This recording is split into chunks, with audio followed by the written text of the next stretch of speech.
Hello and welcome to The Drum. I'm Dan Borsche, coming to you from the lands of the Gadigal people. Coming up, privacy crackdown. The government announces new measures to keep our data safe. The Art of Law lawyer turned writer Susie Miller on the cost to victims in the system. And studying Swift, is pop queen Tay-Tay worthy of academic examination?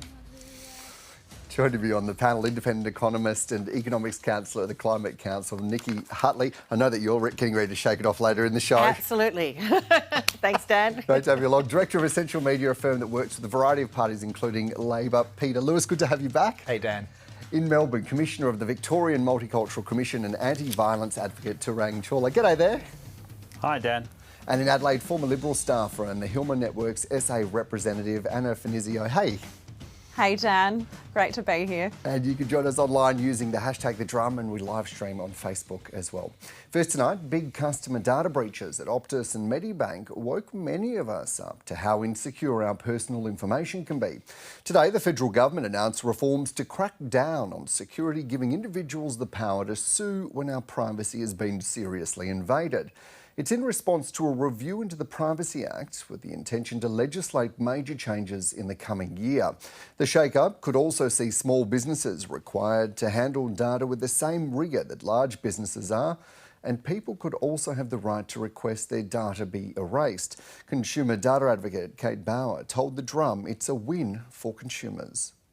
The real purpose of that tort is to have more options available for both individuals but also groups who have experienced a serious breach. So, for example, that would include the large-scale data breaches that we've seen over the last year, for example, Optus, Medibank and Latitude being amongst them. Even though there is currently an exemption in place for businesses under that $3 million threshold, some small businesses actually hold a huge amount of personal information, and sometimes that can be at risk of data breach. So from an individual's perspective, it actually makes no difference the size of the business that breaches their data. It just matters to them that their data has been stolen and that they're at risk of harm. So in that sense, I think it's really critically important that the government takes this step of removing this exemption. But we certainly understand that this could be a big transition for some small businesses. The right to erasure is something that features in the European general data protection rules, and something that certainly many people, when we've spoken to Australians about what their expectations are, they felt that that was a right that they already had. In fact, many are surprised that we don't in fact have that right to erase our data or the other individual rights that are suggested, which are right to correction. We really don't have time to waste in getting some of these big reforms in place as soon as possible.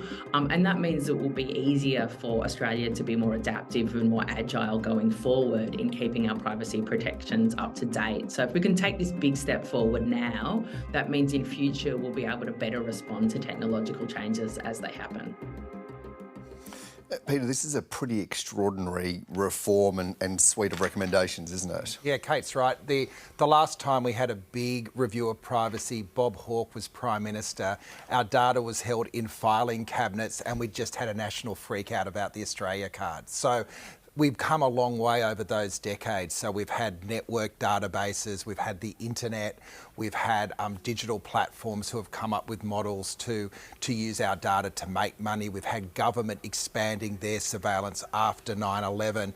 And now we've got AI coming up with driftnet phishing of our personal information. So the time for change is very much now. From that point that you make about the last time that this kind of review happened, does that say something about how far behind the politics is of the technology and the way things change? Yeah, I think it's been 7 or 8 attempts to go at this, and each time it's been pushed back by vested interests who have been concerned that they're going to have to give up something. So what's really interesting about these changes is that they've got the foundations of expanding definitions, doing away with that stupid consent where you tick a button to get into a site and you're signing up to 900 pages of legal stuff you'll never read.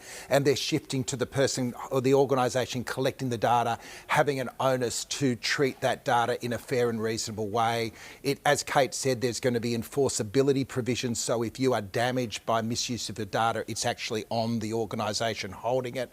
And then there's special cases as well for kids and critically for AI. So this is moving really fast, and we see this privacy framework as almost the foundation. Like there's 19 different inquiries the feds are doing around AI at the moment, and they all kind of are very important in their own way, but privacy is kind of the anchor that will hold them all together. Yeah, and you touched on there some of the definitions that are being changed or broadened out.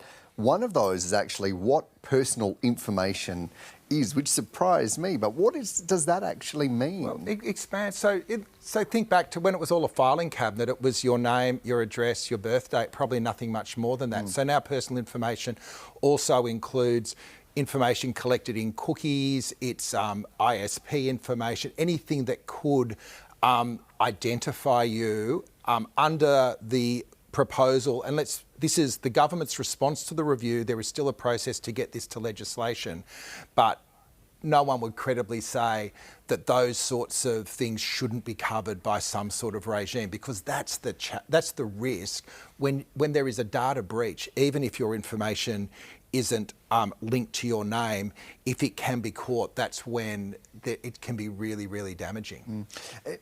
Nikki, does this get the balance right between provisions to protect privacy and then the onus on businesses, on companies, on individuals who might be running operations? Yeah, I think we do have to be mindful, particularly for small and medium-sized business, well, particularly the small end, that, you know, they don't have a lot of staff and they're constantly got people who are multitasking already, and that can be quite hard. But actually thinking about this during the day, you know, when you talk about AI is part of the problem, but it's also part of the solution. So if we can make it easier and have a system where when they are you opt smaller firms in to do this, they have access to platforms that allow them to perhaps group together so that it's easier for them to make sure that they're controlling our data. I mean, obviously, you don't want any financial information or anything that someone can hack your account or your personal information for nefarious reasons. If it's more kind of marketing things, so, you know, because I've Googled I want something for my cat this week, you know, then I then get a million cat products at me. And of course, that all happens to all of us. I'm kind of less concerned about that, given there is a cost to business, and I'm not defending them. I'm possibly channeling some of the business groups at the moment, but I do, as an economist, know that you've got to weigh up those costs versus benefits, and it is sometimes really hard.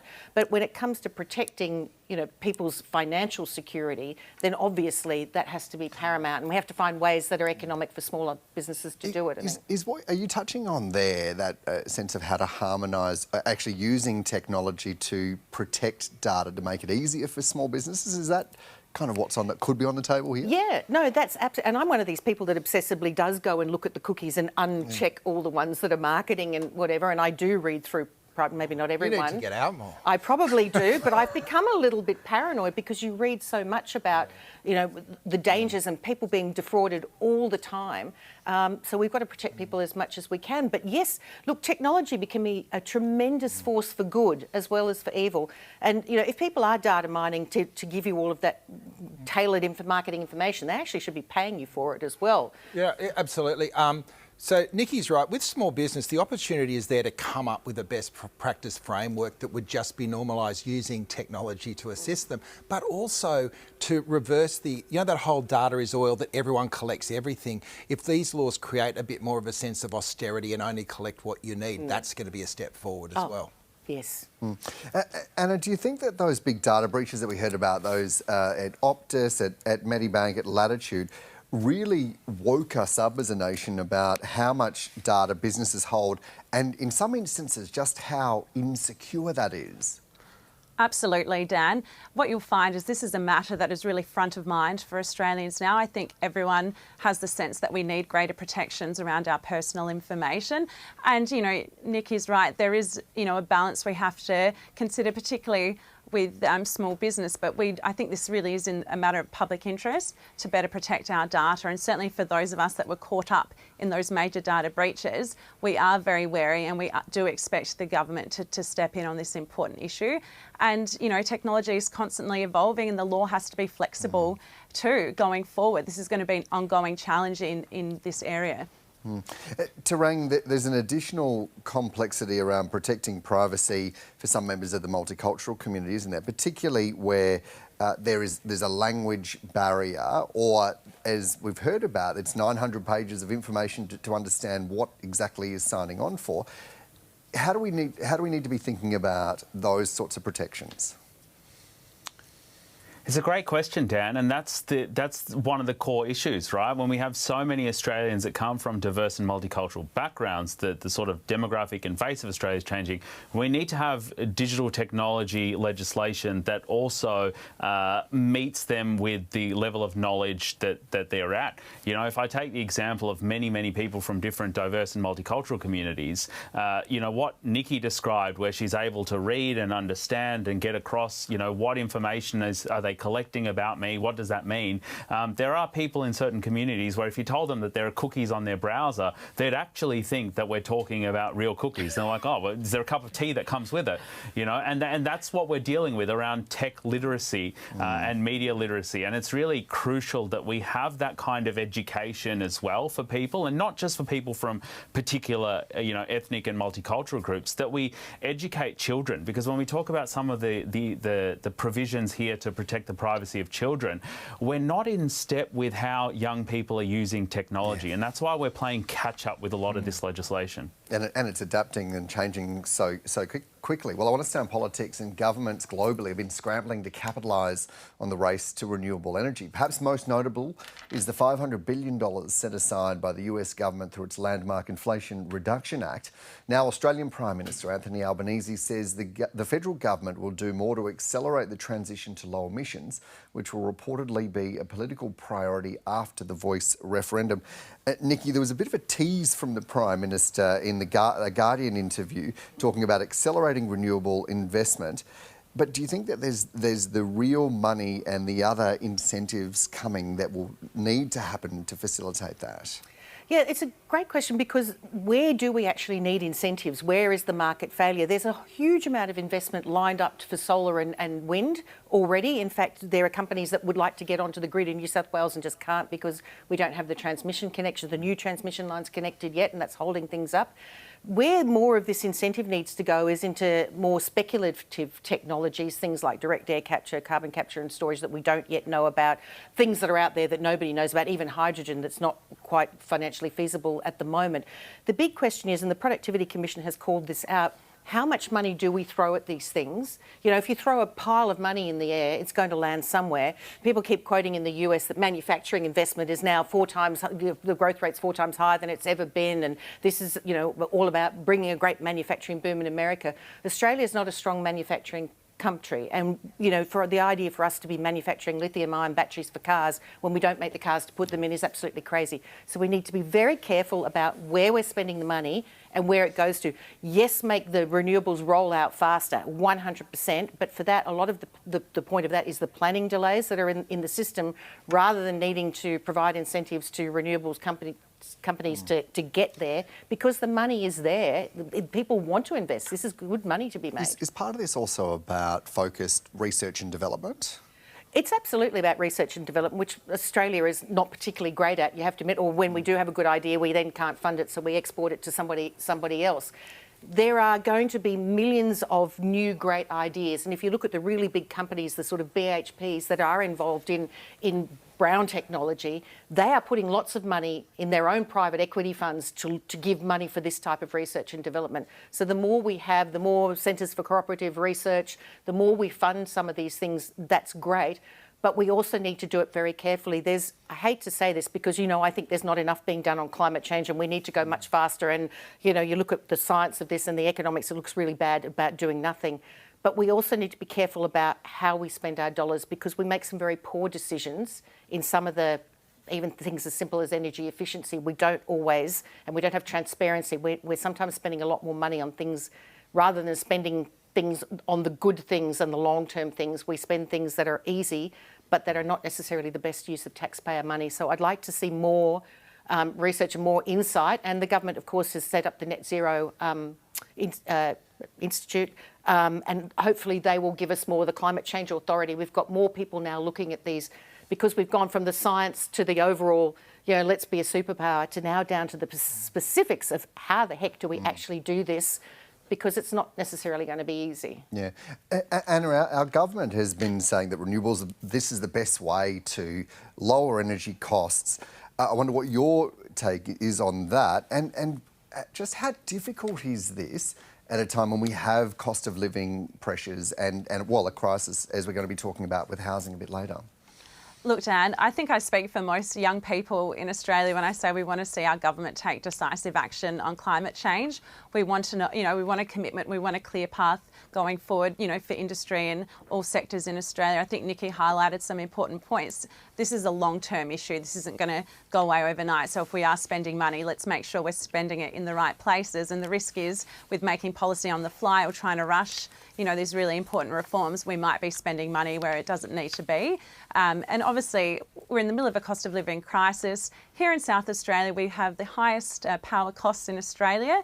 We're really suffering, we're really hurting at the moment. So, in terms of the transition, we need government to ensure that consumers aren't going to be hurt in the meantime. We can't absorb any more costs in terms of power here, especially in South Australia. So I think that should be really front of mind, and how we protect consumers, how we protect small business in terms of the transition going forward. And if we're going to rush things, what is the ultimate cost and impact on that on the community? Well, Prima Facie is a one-woman legal thriller. It was a hit for Sydney's pint-sized Griffin Theatre in 2019.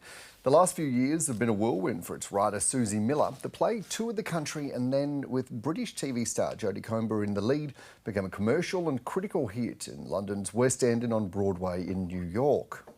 Out of the stalls, hold back, push forward, know when to have restraint, when to find an opening. The prosecution finishes, then it's time.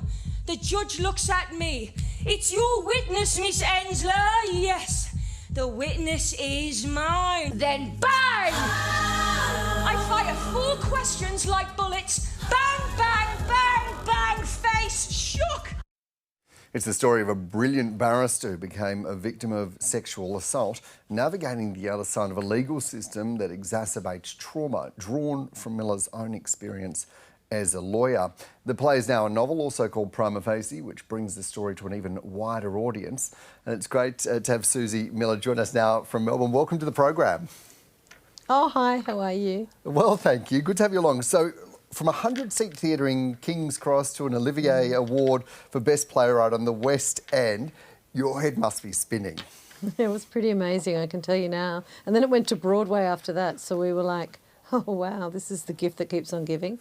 But I have to say, it's almost like it's not mine anymore. It belongs to everyone who's seen it, so it's an interesting phenomenon. How does that feel, that it's not yours anymore, that you feel like it's taken on its own life? No, great. I mean, you write in a darkened room somewhere. You write a play, then you write a novel, and then suddenly other people are holding it and owning it and feeling like it's a story they can relate to. They're starting conversations. It's sort of like a viral kind of event. And I guess what's great about it is that, you feel like it's having an impact on communities. Well, you spend a lot of time practicing law. You're often representing marginalised people. What were you seeing and observing about how the judicial systems treat those people that you're working with? So I did spend a lot of time as a defence lawyer, and I also took a lot of statements from young women who were sexually assaulted.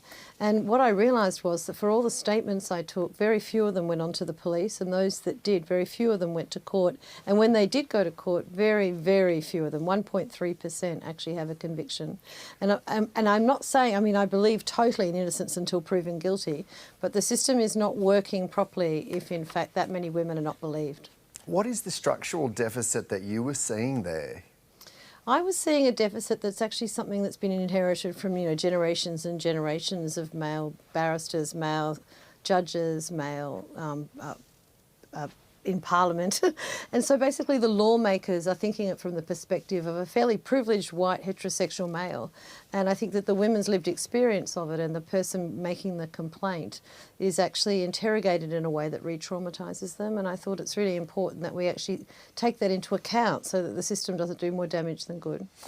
I understand that you've had prosecutors that have reached out to you to say that your story, this story, has opened their eyes to what victims face. I found that utterly staggering, that it would take a play before that would happen to them. But how did you react to that?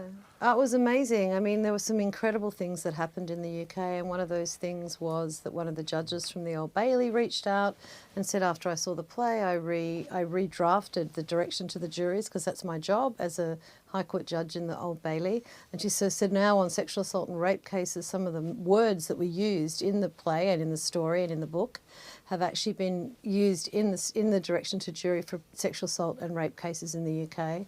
There's a group of defence barristers that have gotten together, women defence barristers, a couple of hundred of them have gotten together and formed a project called Tessa, which is the name of the protagonist in the story. And basically it stands for the examination of serious sexual assault law, with an intention to look at reform and how the courts can manage this. There were 3,000 police officers in Northern Yorkshire, which is pretty, a specific area of Britain where they see some pretty tricky cases. And they all had to watch the movie of Jodie doing that particular role on stage in the West End. And then I got all these responses from them saying, I never actually realised I was part of the problem in terms of the way that I take statements. But even more than that, the judges in Northern Ireland now have to watch a movie of Jodie performing the play before they're allowed to actually take their seats as judges. And, I feel like that something about theatre in Australia, and particularly in the UK, and also in New York, there were some amazing things that happened. But I think the thing about theatre is that it's actually a mirror held up to the community about a story that sort of zones in on where there's a problem, and then people take away what they do from that story and they decide whether action should be taken or not. And I think what's really interesting for me is creating that empathy for the character allowed judges and people who are legally trained to think, well, I want the law to do better. And I think maybe lawyers are too busy to see that in reality on a day-to-day basis. And one of the judges said to me, since she became a judge, she sees it quite differently than when she was a defence barrister and was so busy as a QC or a KC now, as they are in London. And she said, I had time to reflect and listen and realise, there's so many issues that aren't actually thought through.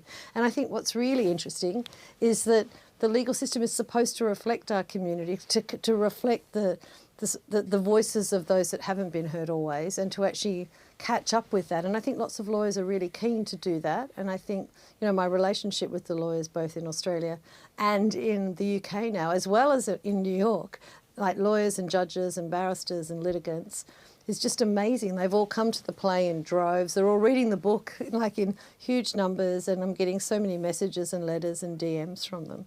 That cumulative reaction or response is just extraordinary, and it staggers me that so many people in such important roles hadn't had the time or space to think about these matters or the impact they were having. Anna, you're a lawyer. I know that you've read the play. What was your reaction? I've read the play. You'd hope so. You, sorry. Yeah, no, so it's Anna. I'm glad you've read it. You were in that dark room writing it. Look, can I start by saying, Susie, congratulations. You're actually driving cultural change, which is exactly what we need to see in this area. And, as a lawyer and as a woman, I struggle with this, right? Because there are fundamental tenets of our legal system, like the presumption of innocence, the right to a fair trial, the rules of evidence, the right to silence. All of these things are critically important, right? They underpin the system. And, as a lawyer, I'm hesitant to want to erode those rights. They're there for a good reason. But then as a woman and hearing other women's experience in the criminal justice system, particularly as victims of sexual assault, you can see there's, little compatibility there. There's some serious issues from, the beginning of the process, reporting to police, the matter then goes to prosecution, and then it goes to trial where there's, little to no hope of a conviction, basically, based on current statistics. Now, the problem is that I think sexual assault is a unique crime. Yes. It is normally something where it's done in private. There's no eyewitnesses. Rarely there's relevant DNA evidence or physical injury. So it often becomes a matter of, victim versus accused in terms of he said, she said. So often, the DPP are in a position where they don't have enough, helpful evidence to then, proceed with prosecution. It makes it very difficult to prove sexual assault, beyond reasonable doubt in those circumstances. We've seen this played out very publicly in some very high-profile cases, and unfortunately, all of this is contributing to reasons why victims of sexual assault don't want to come forward. 1 in 5 Australian women experience sexual violence. This is a serious issue, but we don't see it correlated in terms of convictions. And I think what you're doing, Susie, is to be commended in terms of creating cultural change, because that's the only way we're going to see, women, feel empowered to come forward and be treated in a way, and be able to approach and navigate the system in a way that might hopefully lead to more convictions and a better experience. Again, trials can take months, years to reach a verdict. This is very traumatic for victims. I totally agree, and I think everything you've said is right. And as a defence lawyer, I'm committed to innocence until proven guilty, but you want the system to work. And I think that at the moment there's something amiss with it. And it's not just the legal system, it's actually the community at large that has embedded rape myths within our kind of cultural system, which is reflected in the legal system and what goes to trial and what doesn't, because it's what juries believe or don't. And I think there's an education purpose that has to happen, like at schools right across the land, with young boys, with young women and young girls. I mean, just to sort of actually explain that the shame of sexual assault doesn't rest with the victim or the survivor of the sexual assault, so that it's not a re-traumatising event over and over by the way the community responds to someone who's been through that experience. Tarang, you've worked a lot in that domestic and family violence space, and understand that you've got family members that have gone through that system and been navigating that. From where you're sitting, how were you observing the system and the way that it was treating those people that were involved, your family members? Yeah, I want to also acknowledge, Susie's fantastic work and community change that she's doing in this cultural change. From my perspective, following the murder of my younger sister 8 years ago, when my family went through the criminal justice system and the court process, we found a system that inherently is not set up to support victim survivors at the time. My mum had to give a victim impact statement. She was given that right, and what transpired was her asking to not have to look at the perpetrator of this violent crime while she gave her statement.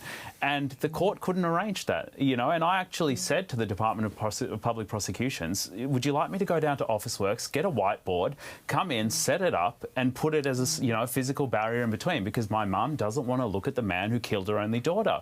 And they sort of looked at it and went, oh, well, it's actually not that difficult when you put it that way. And I said, exactly, these are the ways in which the court system historically has not been set up to support people who go through it. And whether you're a victim of sexual violence or sexual assault, or whether you're dealing with homicide, as is the case with my family, we're not set up in a way where victim survivors are adequately supported by the system. Peter, you worked with Rosie Batty when she was Australian of the Year. How important are these moments of change where the spotlight is shone on having these discussions in a national or, in fact, an international way? I think the issue is a constant. If you look at Bureau of Stats, the number of reports are going up every year. That might be because women feel more able to put their cases forward. But you have these cultural moments that create almost a focus on an ongoing issue. So Rosie's experience was obviously lived very publicly and led to a whole bunch of changes and a dialogue around family violence that had been happening at the fringes, but it pulled it together. And I think Susie's work has the potential, it seems to be pulling within the legal profession a whole bunch of other opportunities into a moment. So it's interesting to me that for all the work that's been done by the new government, that this hasn't been something we've been seeing a lot. There's a national plan to end violence, but I don't think there's any funding attached to it at the moment. And it seems to me from this discussion that a lot of the reform is actually going within the legal profession rather than through legislation. So it'll be interesting. It's obviously not just an interesting thing to watch because it's real lives, but how an institution a pressing social issue and then a cultural moment come together to bring about change, because change happens in moments. That's such a fascinating point. And Nikki, as I was listening to Anna and Susie there about this tension between making sure that those tenets of law are upheld and protected, but that it's not at the cost of victims or re-traumatising people. But this is about structural change, isn't it? Absolutely. And look, you know, I'm not a legal mind and I don't know how on earth you come about this, dealing with this problem. I mean, focusing what you've done is absolutely incredible, and all hats off to you, Susie. But I do think it also comes back to that, you know, the earliest stuff that we need to do. The last government had a very disastrous campaign to try and talk about consent that involved milkshakes. But That's right. if we take that seriously and we say, well, how do we get this education happening? And there are lots of men's programs and there are all sorts of things. There's a great ad that I keep seeing on TV, you know, with a young boy who stops others throwing, I think, something at a girl on the back of a bus, and that the notion of respect. And we have to have this serious cultural change, but it also has to happen with men of all generations, not just young ones, because children do what they see. And so as long as they're going to see that behaviour in their parents, they might not necessarily listen to what they're seeing in an ad. So changing all of society and culture, you know, it's going to take a while, but how amazing to have something like this. And I'm going to have to go and grab a copy of the book now and read it through, because it's awful. And I feel for every single woman that's ever been in this position and who has to go through that. Will I even go to the police? The indignity, the trauma of a trial. You know, how can that be? It's wrong. And back to our earlier discussion on technology, like the dating apps have totally changed the patterns of connection and the sphere for danger. And there is not just linked to privacy, but linked to a whole lot of other guardrails and red lines that need to be put around those business models as well. Susie, finally to you. I understand you said when you got into law that you wanted to change the world. I wonder if art is the place where you've found that you're able to do that much quicker. I just feel like, as a writer, invoking empathy in people that see your work or read your work is a way that I can really communicate with people, so that you actually tell them a story and they see the injustice in the story, and they're left with the knot of what to do with that. And they go home and maybe talk to someone, or they go to work and talk to someone. And I mean, I do really have a strong belief that art can change the world, and I think it is about creating an empathetic community. There's something resounding there about the power of empathy. Susie Miller, a playwright and author of Prima Facie, thank you so much for joining us tonight. Thanks for having me. And if you've been affected by anything we've been discussing, please call Lifeline on 13 11 14 or 1800 RESPECT on 1800 737 732. To the housing crisis now, and a stark reminder tonight of the huge wealth gap between those who do and don't own property in this country. New ABS data shows total Australian household wealth hit an eye-watering $15.1 trillion in June, driven mainly by rising property values. In Adelaide, one of the tightest housing markets in the country, there's evidence more dual-income families are sleeping rough because they can't afford to pay the rent. Experts warn the city's housing stress is set to get worse before it gets better as the cost of living continues to rise. Here's the Drum's David Taylor. Catherine House helps find crisis accommodation for South Australian women. Manager Deirdre Flynn says there's never been more demand for the organisation's services. We get women who would be experiencing domestic violence as a particular group, but we also have women who are directly impacted by just not being able to find affordable accommodation. Adelaide has the lowest vacancy rates in Australia, both for standalone houses and units. Rental prices for houses are rising at 8% per annum, while apartments are rising at 11%. Deirdre Flynn says soaring costs are forcing those on lower incomes, especially those in part-time work, into housing distress. We often hear from women that contact the main homelessness gateway that they haven't been able to help. There's nothing they can offer them. Women are being handed out tents, that's single women. They're being referred to boarding houses. For women who are single without accompanying children, it's even worse because they're not considered as a priority as women with children. In the last financial year, more than 6,600 South Australians became homeless.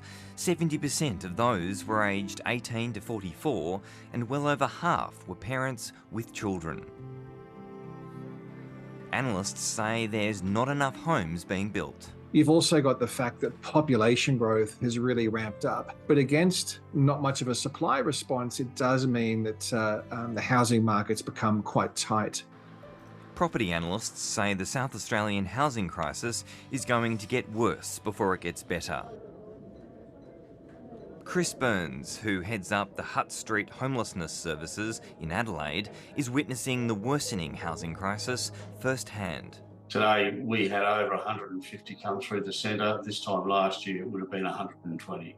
The Hutt Street Homelessness Service is seeing more dual income families coming through its doors. We have married couples, both employed, who lost their rental accommodation and are coming to us in the morning for breakfast and a shower, having slept in their car overnight, and then head off to work straight after.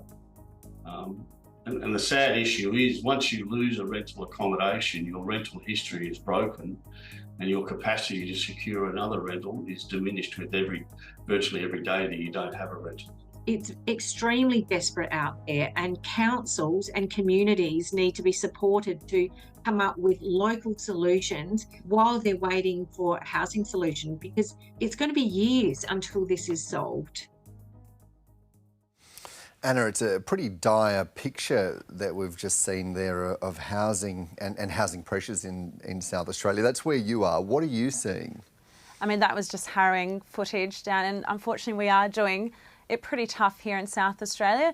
Australia does have some of the highest housing prices in the world in terms of housing affordability. Adelaide actually rates, in terms of being the worst. I think we're number 14 in the world in terms, being the most unaffordable place to live on median house price. So it's extremely tough for families in South Australia. We saw Catherine House, women over 55 are the fastest growing cohort of homeless people in Australia. So, I'm glad that we saw some footage from the work that Catherine House is doing too.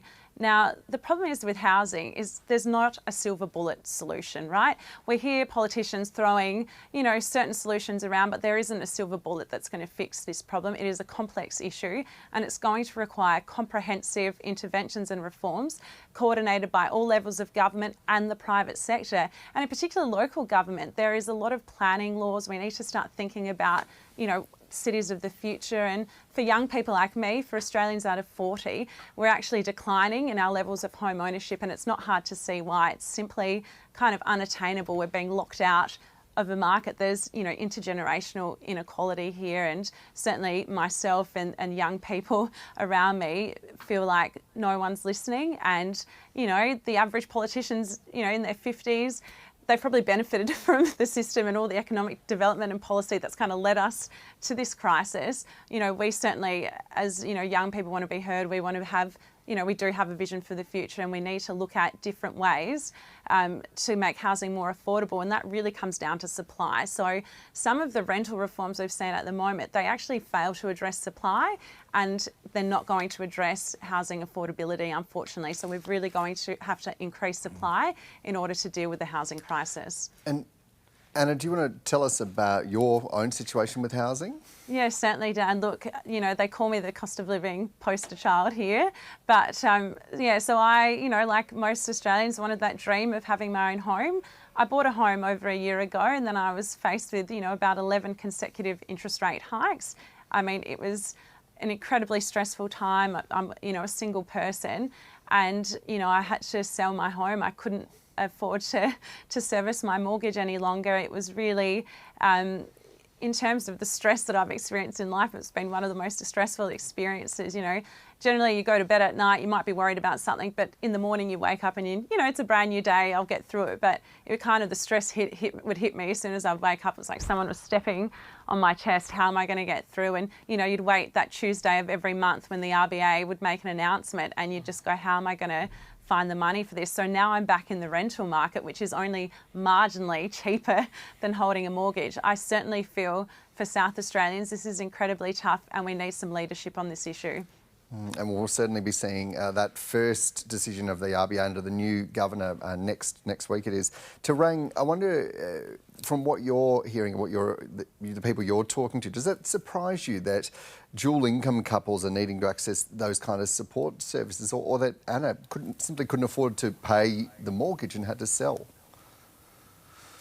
I want to say I'm really sorry to hear, Anna, what you've been through. You know, it's one of those things that we've historically prided ourselves on in Australia, is that idea of the great Australian dream, that you'll be able to buy the home and, you know, with the backyard and the front yard and the lawn, and have a place to hang your hat and to call home. We say that, to use gendered language, a man's home is his castle.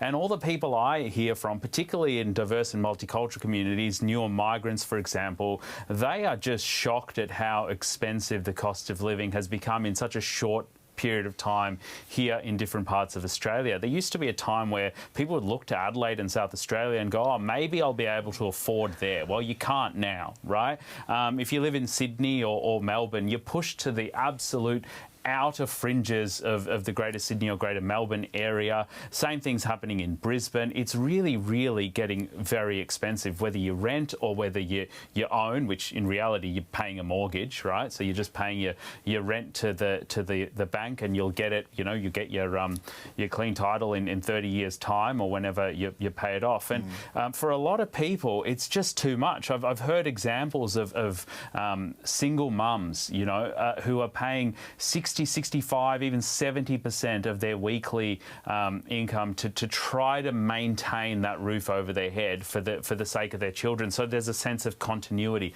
and they are struggling. And this is a systemic issue. This is an issue that isn't just about housing. This is a broader cost of living issue. I went to my local big chain supermarket the other day, and there's cameras on my face, there's cameras on what I'm doing, and you're hearing about people who are stealing a roast chook or stealing a loaf of bread. And I just think, where did we get to in the so-called lucky country in Australia that the middle class are doing it so bloody difficult? Something really has to change.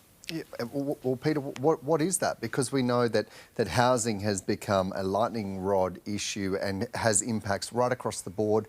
The government has been announcing a whole raft of programs and projects and policies. The Greens have been really honing in on this since the last election, and seemingly will be doing so up until and post the next election. So what needs to happen here?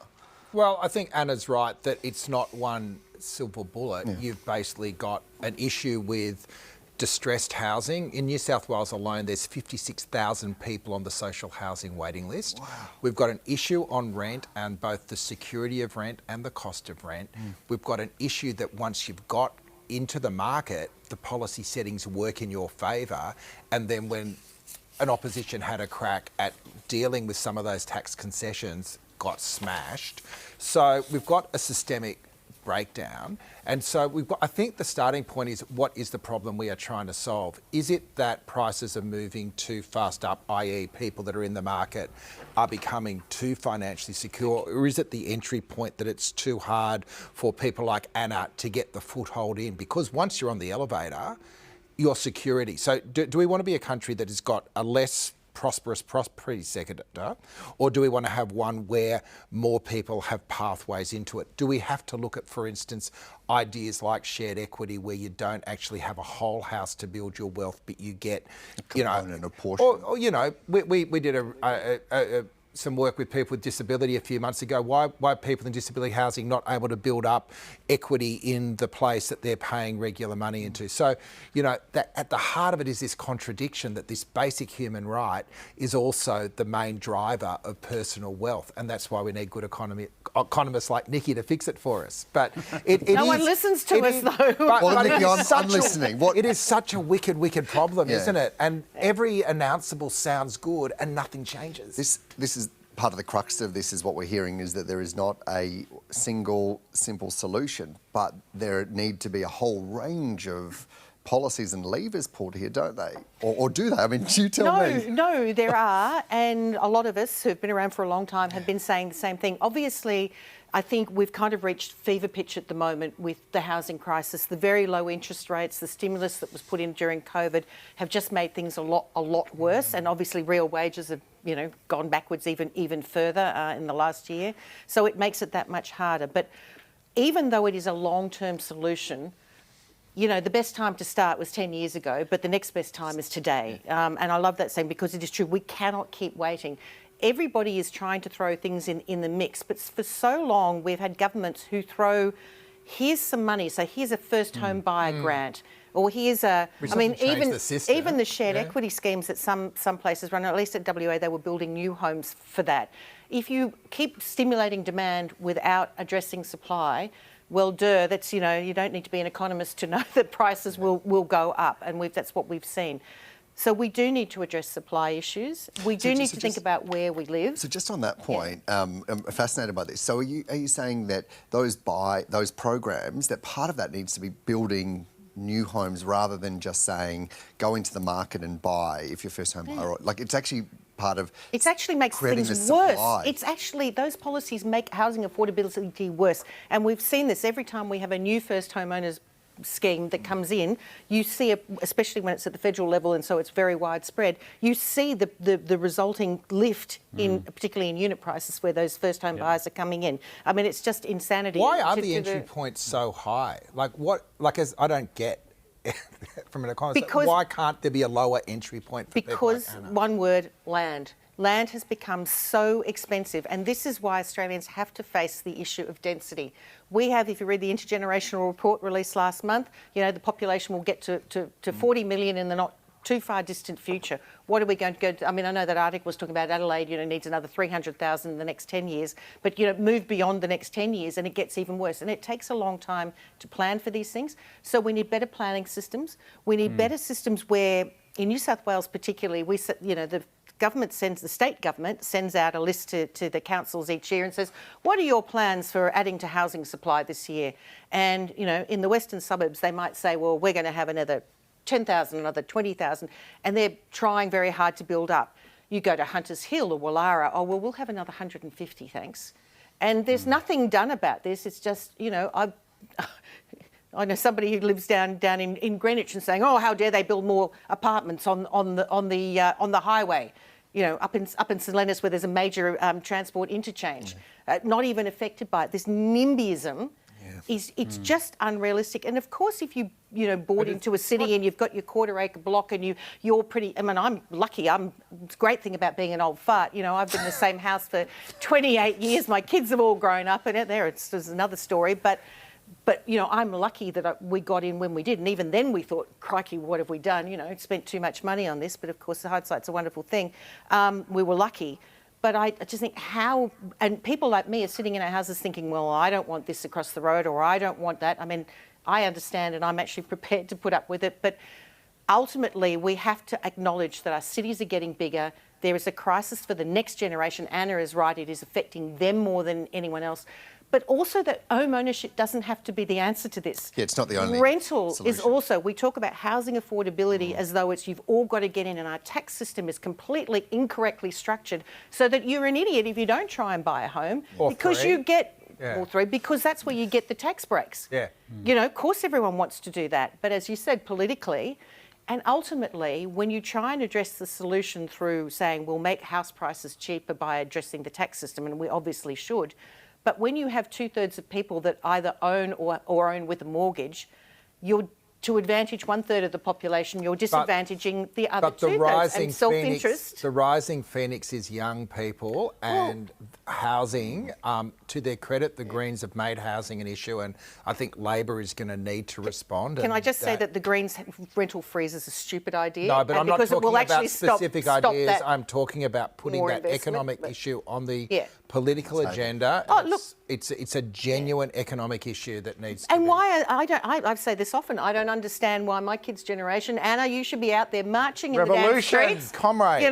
Put climate change to for Mondays and do housing affordability on Wednesdays. Do you want to jump in, Anna? Yeah, I couldn't agree more. This is, this is front of mind for so many young people. We sit in the office, everyone's talking about housing. It's the number one topic. And I think the problem is we need long-term solutions beyond an electoral cycle. And I think that's where kind of politicians are failing us at the moment. We need to be, yes, we should have acted years ago, but we need to think about the years ahead. And that's where I'd like to see some leadership on. Tarang, I'll give you the last word. You look like you're trying to jump into. No, I'm hearing Anna saying that young people in offices, but even younger than that. I teach at Monash University here in Melbourne, and I've got 17 to 21-year-olds who have resigned themselves to the idea that they will never own a home. Right, and when I was their age, I didn't think that I would never own a home. They've fundamentally resign themselves to that. And I think I would much rather have 17 to 21-year-olds idealistic, thinking they can buy a home, they can solve climate change, they can address the renewable energy problem, that they are so, full of ideas that they can fix things, rather than what I'm observing, which is that they're so despondent with the lack of political action on this that they think nothing's going to change for their future.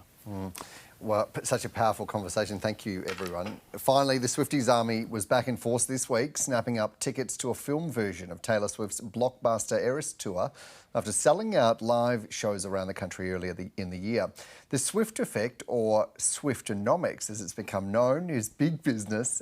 I love that little giggle. And it's now inspiring academia. A 3-day conference in Melbourne, dubbed, of course, a Swiftposium, will study the economic and cultural impact of the country-turned-pop sensation, coinciding with next year's tour. Dr. Jennifer Beckett, an organiser and senior lecturer at the University of Melbourne, says those who think the Eras Tour isn't worthy of academic attention should shake it off. It's currently on track to add about $5 to $6 billion to the American GDP. It's been bringing in hundreds of millions of dollars to local, state and city GDPs as well. And that's really about the amount of fans who are travelling. So there's huge sort of additions of from all of the sort of tourist industry, as well as just the sheer volume of work that goes into putting together a tour like this. She has this outsized cultural impact. She has an outsized impact on sort of social agendas. And she's really sort of changed elements also of the music industry. She's been involved in some very important court cases. We're also talking about somebody who you could argue has had a fundamental impact on the democratic process in the United States, because she has single-handedly managed to get more young people to sign up to vote in the United States than any organisation has ever been able to do. So at that level, you've really got to start wondering about and critically engaging with the impact of that person.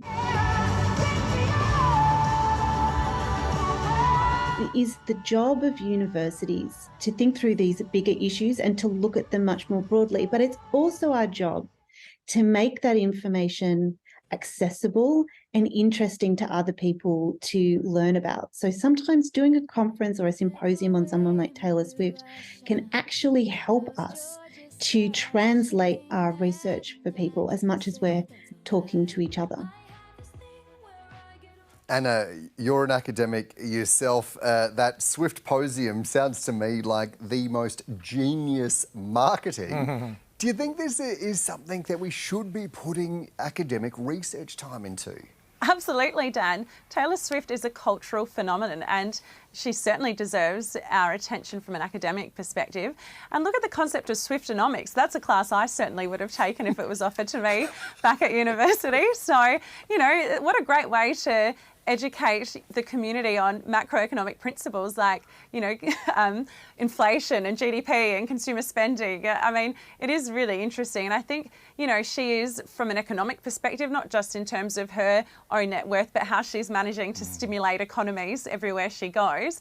But, she is a very powerful woman. She empowers other women. She's got, an incredible fan base. And I think she's built this brand for herself due to the way she actually connects with her fan base. This phenomenon called fandom, that's what she's achieved, her Swifties, that all around the world. And it is incredible. She's someone with more clout than most of our world leaders. And we've seen that with her impact in terms of getting people out to vote in America, where it is, it's voluntary voting and it's hard to get people out. So she's hugely influential. I think, you know, in terms of a cultural and social phenomenon, she's certainly worth researching. And I think research should reflect, you know, what's going on. It should be relevant. And, you know, what a great way to bring people into academia with Taylor Swift. Well, and accessible, as we heard there. Nikki, Swiftonomics got a reaction from Oh, brilliant. Look, we have declining cohorts of females studying economics. It's really, the diversity in economics is terrible. We need more women in economics. So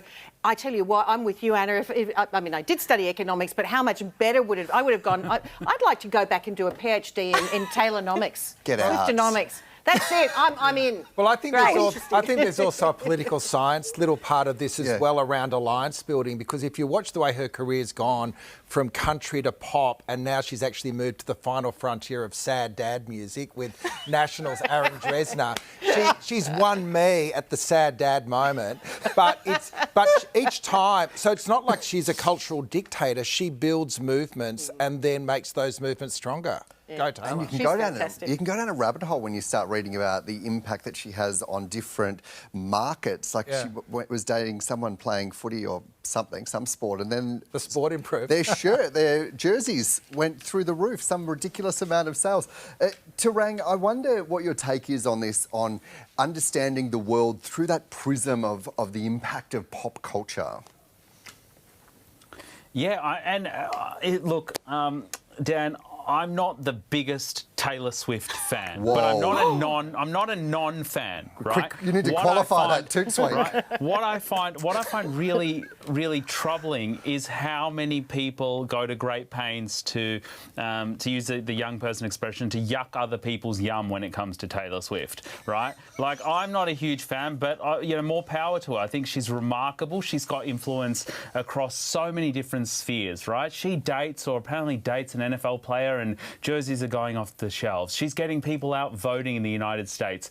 We're talking about the economic impact on different Australian cities when she comes for her Eras tour. That is remarkable, right? And I find it really, really interesting how we can have conversations about the cultural impact of the Beatles or Queen or Freddie Mercury as frontman of Queen, and no one bats an eyelid. But somehow a young woman, you know, at the height of her critical and commercial success, who wants to, you know, remaster her albums so that she owns the rights and you know, experiences the economic and financial benefits of that, and all of a sudden people have an issue with that. I wonder whether there's a gender component there. I wonder whether a remarkable, successful young woman makes some people, and dare I say some men, a little bit angry. And for me, I think this symposium or Swiftosium, whatever they're calling it, I think it is remarkable, right? I think we need more of this, because when we use pop culture to educate, more people get involved. Now, when I teach at university, we can talk about what's in the lecture slides and in the books, and no one listens. But we talk about Joe Jonas and Sophie Turner and their divorce, and everyone's interested. That's a whole conversation in and of it. So it sounds like you're both going to be signing up for the PhD in Swiftonomics. I know, I don't need another PhD, but I might have to get one. And I do want to touch on what Tarang said about the gender component. You've got about 20 seconds left. Right, I can do that. Women are having an incredible cultural moment at the moment. Look at Taylor Swift, look at the Beyonce tour and the huge economic impact that's having. Look at the Barbie movie, the most successful movie by a woman. Look at the Matildas. Women's sport, we are having a moment, and it shows that women are marketable, we're economic powerhouses, and we deserve investment. Here. We're unison there across the board. That is all we have time for. Thanks to our panel, Nikki Hutley, Peter Lewis, Tarang Chawla and Anna Finizio. I'll be back with you tomorrow night. Until then, have an excellent evening. Good night.